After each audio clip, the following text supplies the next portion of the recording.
ይህ አዋሪ ተረክ ነው። አዋሪ ተረክ በሳምንት 3 ቀናት ማለትም ማክሰኞ፣ ሐሙስና ቅዳሜ የተመረጡ ምርጥ ትረካዎችን ወደ እናንተ ያደርሳል።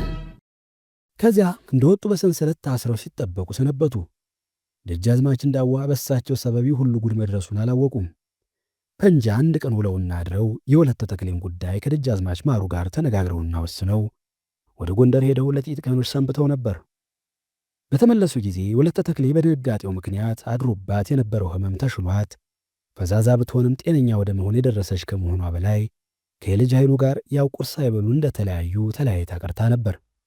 ወደ ፈንጃ ተመልሰው ጥቂት ቀኖች እንደቆዩ ሁለተኛው ሰርግ እንኳን ዘወትር ሁሉ በሞላበት እንደ ደጃዝማች ማሩ ባለ መስፍን ቤት በማንም ቤት ቢሆን በቀላሉ የሚሰናዳ ነገር በመሆኑ ከዘወትሩ ግብር እምብዛም ባራቀ ድግስ ወለተ ተክሌ ተሰጥቷቸው እንዲወስዱ ተወሰነ። ነገር ግን ጉዞ ከመጀመሩ በፊት ልጅ ኃይሉ አንድ ሌላ ሞት ተዘጋጀላቸው። ደጃዝማች ማሩ ከአዳራሹ ወደ እልፍኝ ለብቻቸው ሄዱና ፊት አውራሪ ሰንደቁን አስጠርተው እስረኛው ልጅ ኃይሉን እንዲያስመጡላቸው አዘዟቸው። ፊት አውራሪ ሰንደቁ ለምን ማለት እንደማይጠቅም ስላወቁ ልጅ ኃይሉ ታስረው ከተቀመጡበት ጎጆ ወደ ደጃዝማች ማሩ እልፍኝ እንዲመጡ አስደረጉ። በአዳራሹ ግን ለደጃዝማች እንዳዋና ለወይዘሮ ወለተ ተክሌ ሰርግ የተዘጋጀው ግብር ይበላ ይጠጣ ነበር። ሁለቱ ሙሽሮችም ከፍ ባለ ቦታ ጎን ለጎን ተቀምጠው ይታዩ ነበር። ይሁን እንጂ ወለተ ተክሌ እናቷ ጠዋት ተረድታ የተቀመጠች ሐዘንተኛ እንጂ እንኳን ሙሽራ ምንም አትመስልም ነበር።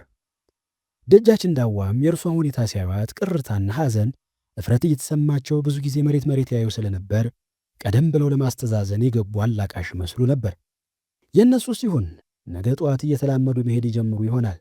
የሚያሳዝኑት እኒያ ምስኪን ልጅ ኃይሉ ናቸው። ወደ ደጃዝማች ማሩ እልፍኝ በወታደሮች እየታጀቡ ገብተው በመጠኑ እጅ ነስተው እንደቆሙ ደጃዝማች ማሩ ወዲህና ወዲያ መንጎራደድ ጀመሩ።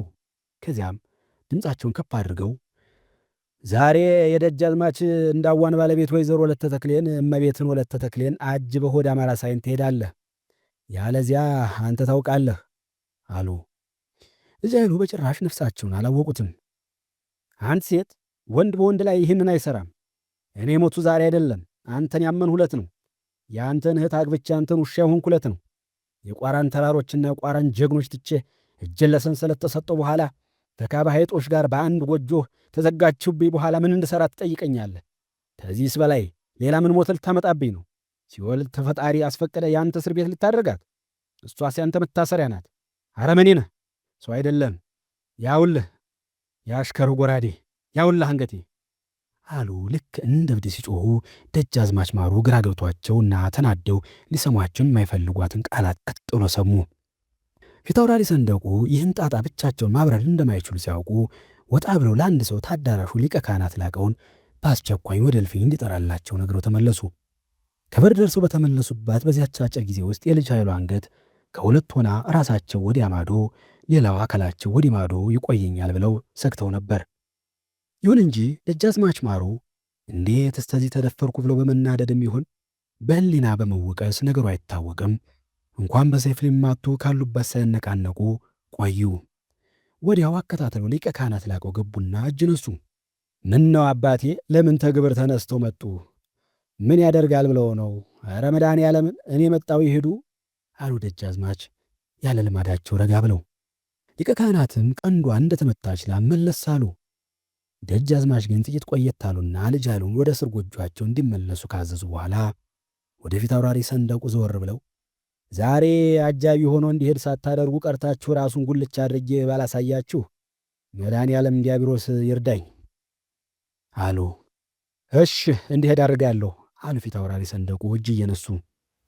ደጃዝማች ማሩም ጨዋ ሰው መሳይ ከልፍኝ ወጡና ወደ አዳራሹ ሲገቡ የፈገግታ መልክ እያሳዩ በሉ እንጂ እንሂድ ጎበዝ፣ እንደ ሰርገኛ እኮ ነን።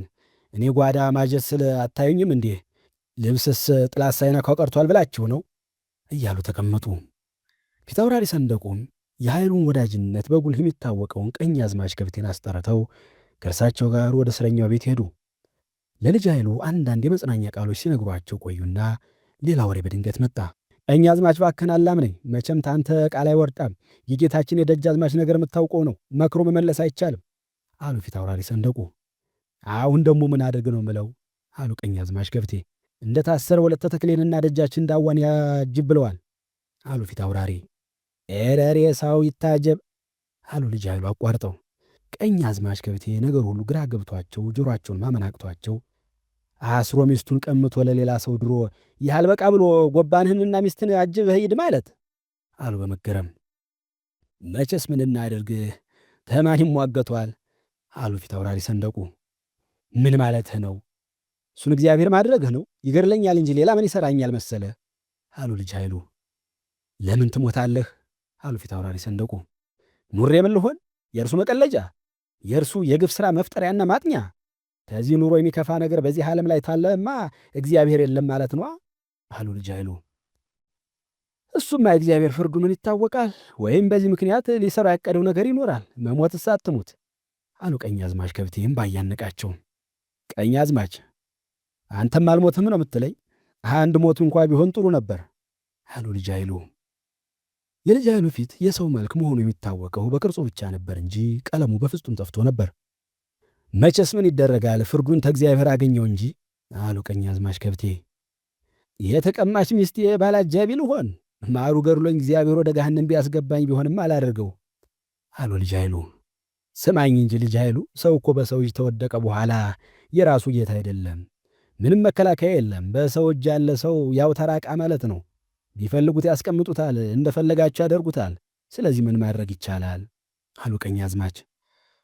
እሱስ እውነትህን ነው ቀኝ አዝማች፣ በሰው እጅ ባልወድቅ እስካሁን የደረሰብኝ መቼ ይደርስብኝ ነበር አሉ ልጅ ኃይሉ።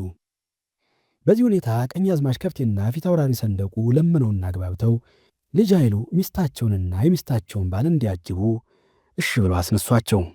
ደጃዝማች እንዳዋ ከአዲሷ ሚስታቸው ከወይዘሮ ሁለት ተክሌ ጋር ወደ አማራ ሳይንት ጉዞ ሲጀምሩ ልጅ ኃይሉ እጆቻቸው በሰንሰለት እንደታሰሩ የጦር መሳሪያ በያዙ ዘበኞች እየተጠበቁ ወጡ። ከዚያም በዚያ ዝግተኛ ጉዞ ጥቂት እየተሄደ በየቦታው ሲታደር የደጃዝማች እንዳዋ ድንኳኖች በተተከሉበት ቦታ ጥግ ባለ መንደር የእግዚአብሔር እንግዳ ማደሪያ ቤት እየተፈለገላቸው ያድሩ ነበር። በዚህ ሁኔታ ሲጓዙ ነገሩን ያወቀችው ወለተ ተክሌ ሁኔታው ከመጠን በላይ አንጀቷን ስለቆረጠው ቀን በጉዞ ላይ በምሳው በራቱ ላይ እንባዋን እያጎረፈች ደጃዝማች እንዳዋን አስቸገረች። ነገሩ ግራ ሆነባቸው። ወይ ምስጢሩን ገልጣ አትነግራቸው፣ ወይ ራሳቸው ልጅ ኃይሉን አላዩ። እንዲያው ዝም ብላ ማልቀስ ብቻ ሆነ። ብቻ አንድ ቀን ሕፃኑ ክንፉ ችግሩን ሊያቃልለው ቻለ። ከፍርቃብር ምጥራ ሚካኤል ሊደርሱ ጥግ ከሚገኘው አርኖ ጋርኖ ከሚባለው ወንዝ ደርሰው ሕፃኑ ክንፉ ከበቅሎ ወርዶ በሰው ትከሻ ወንዙ እንዲሻገር ሲደረግ ከጥቂት ቀኖች ወዲህ አይቷቸው የማያውቁት አባቱ በሰንሰለት ታስረው ነፍጥ በያዙና ጎራዴ የታጠቁ ሰዎች በጀርባቸው ቆመው ባሻገር አየ። ክንፉ የተሸከመውን ሰውዬ ፊት በእጁ ጥፍሮች እየቧጨረ ደረቱንና ጀርባውን በእግሮቹ እየረጋገጠ ተፈንጥሮ ሊወድቅ ጥቂት እየቀረው አባዬ አባብዬ ልቀቀኝ፣ አንተ ሰውዬ ልቀቀኝ፣ ልቀቀኝ፣ ታባብዬ ሄዳለሁ አለና እሪታውን ለቆት ቁጭ አለ። ደጃዝማች እንዳዋና ወለተ ተክሌ በዚያ ጥግ ስለነበሩ የልጁን ለቅሶ ሰምተው ዘወር ቢሉ ክንፉ የሚያለቅሰው ወደ ታሰሩት አባቱ ሊሄድ ብሎ መሆኑን አዩ። ወለተ ተክሌ ራሷን መግታትና መቆጣጠር አቅቷት ስትንሰቀሰቅና እንደ መጮህ ሊቃጣት ሲል ደጋግፈው ከበቅሎ አወረዷት። ከዚያም ቁርጭምጭሚቷ በዱላ እንደደቀቀ ፈጥና ከመሬት ላይ ቁጭ አለች። ነገሩ ምንድን ነው አሉ ደጃች እንዳዋ በዚያ ወዳሉት ሰዎች ሁሉ እየተመለከቱ። ግን ከማንም መልስ አላገኙም። ክንፉ ከሰውየው ትከሻ በግድ ወርዶ ወደ ልጅ ኃይሉ ሮጠና ሁለቱን ጉልበቶቻቸውን በትንሹ እጆቹ ቅፍ አድርጎ አባብዬ ማን ያሰረ ንገረኝ፣ በጉራዴ ገድል ይፈታለሁ። አባብዬ ታስረ ነው ለማምዬ ልንገድልህ ብሎ ተቀምጣ ወደምታለቅሰው እናቱ ሮጠና አዲሱን ወሬ ነገራት። ማምዬ አባብዬ እጁን ታስሏል፣ ነይ እንፍታለት አለ። 4 ዓመት ከጥቂት ወራት የሆነው ሕፃን ክንፉ እንደዚህ ሲሆን ሲያዩ ደጃዝማች እንዳዋ ግራ ስለገባቸው ወደ ወለተ ተክሌ ጠጋሉና እንዴት ነው ይሄ ነገር? የአስረኛ ምንሽ የነበረ ሰው ነው፣ አሁንስ የሚሄደው ወዴት ነው አሏት። እሱማ ባሌ ነበረ አለች ወይዘሮ ወለተ ተክሌ እምባዋን እያጎረፈች።